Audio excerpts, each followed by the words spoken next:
There's one other herb I'd like to talk about, which I don't have a sample of here, but you can find it in almost any wild field if you come across it.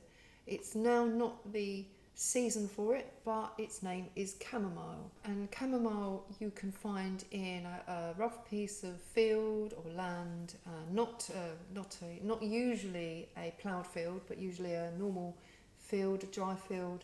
And the chamomile has it has a little, the actual flower head, the bud. This isn't chamomile, this is echinacea I think, but this bud is quite large and pronounced, and they're very easy to find and identify, and they have very small petals, little white petals hanging down off of this quite large pronounced bud on the top. And you can harvest that and dry that and take it home, and I swear it is nothing like the chamomile you'll buy in a shop that they make tea out of. I don't know what they do with chamomile. It's not until you start to dry your own herbs and use them that you can fully appreciate the power of herbal remedies. So if you take chamomile with lemon balm and the hypericum or St John's wort, you've got a beautiful calming sleeping draught that if you take an hour or two before bed will just completely relax you. It is really something quite unusual. The other thing about gathering wild herbs is don't take everything you can see, don't harvest everything, because nature needs to regenerate itself. You just take what you need, and you can even leave a gift. I'll let you describe decide what kind of gift. Maybe a flower that you've got from your garden, you can put a gift there. It's just a little appreciation for nature. One thing I wanted to mention about bay leaves is that bay leaves are incredibly powerful herbs, and I put this together a few weeks ago. This is olive oil with bay leaves, and the bay leaves have been crushed and smashed a little bit, so I put them in they're still quite whole. I don't know if you can see that, they're still quite whole there. You can see they're quite whole, but they're quite crushed. There's parts of them that are quite crushed. So I wanted to mention this oil because I need to strain it off any day soon, and I need to put some more bay leaves in to get the real thickness of the oil. But the amazing thing about this oil, and I have used it, is that it is actually a pain relief. You can put it on your temples for headaches. It helps your mental focus. It calms your nervous system yet again, and it relieves joint pain. It is the most beautiful oil. I'm reading now the little label that I've put on the back. I mean, I've used it for pain and headaches, but it's also meant to work with ear infections, and it's also meant to increase your appetite, which is interesting, and acne and spots as well. So there's lots of ways you can use this. Just gently rub a little bit on your face, or if you want pain relief, rub it on the place where there's pain, and then just sit quietly and let it do its work. We're going to look at infections now, how to overcome infections. So one of the things, I don't have a proper rig up set here.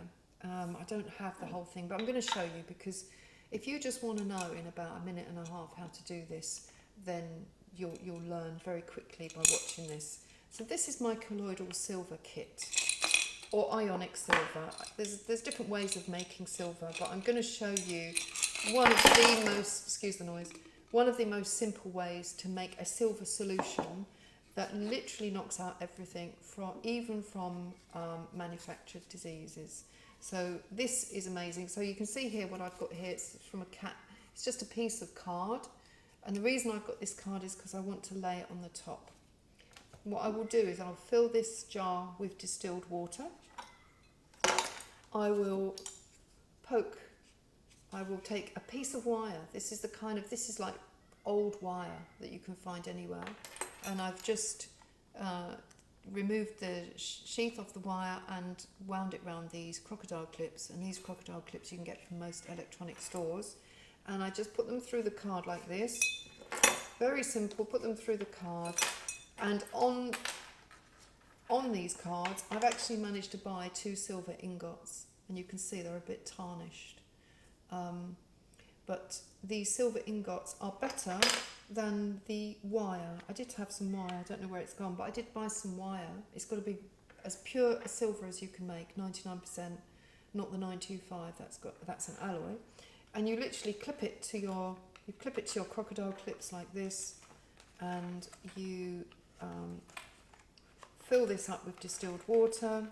You drop these in the water, and the other parts you put onto batteries like this. Very simple, very simple. Okay, so I'm just going to put this in the front here. You put these onto the terminals. I've got 27 volts here, they're 3 9-volt batteries, and you just literally rig them up like this. Okay, and it takes about 2 or 3 hours for you to get the proper solution. You'll find it clouding, you'll find it looking a bit rough. You might have to take the electrodes out and clean them, and then you put them back in the water and you just let them do their work. Once it's finished, you take your silver ions out and you can test it with a ppm meter. So you just put it in the water, you press hold, and it comes out, and it should read anything, this is how I do it at least, anything from 6 parts per million to maybe 15. You can get much higher parts per million, 40, 45, but you have to do something different with the water, and I don't want to go in with that now. This is just really simple store cupboard stuff. Once you've got your silver, you put it in a brown bottle like this, and you just keep it in the dark somewhere. And what's happening there is that the silver is charged. It has a charge in the water now because it's had electricity pass through it, and the tiny silver particles have dropped into the water. And you just take a very small amount. You can drink it, just a tiny small amount when you've got an infection of some sort, strep throat or a cold or flu or anything. And the other massively beneficial thing of silver is if you've had a cut and it's infected, just get some silver on it. It is amazing. It just clears it up immediately. Silver bandages are still to this day used in the NHS. You can get silver threaded pillows for acne. It just clears everything up.